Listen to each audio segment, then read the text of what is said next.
people suggest, ask if they can use flux-cored wire, and if you have all-position flux-cored wire, it actually works really well.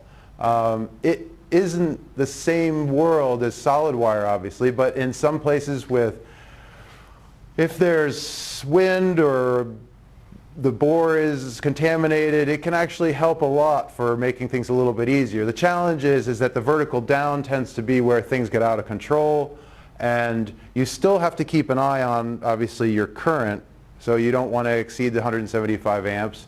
And in general, it works pretty well. So 71T1 is actually a pretty nice wire, and you're going to run an 045, then just keep an eye on your current and make sure you're down in the range where, which makes sense for bore welding. And you have to clear out the flux, but in the end it's really not too bad. You can actually leave the flux in the bore and clear it out when you're done. Usually it'll get through itself. So flux-cored wire for bore welding is a yes, but we have to be very specific about the type of wire. Also, it's going to be much hotter on tips and nozzles than in general. So the solid wire is probably 85 or 90% of the time people are using solid wire.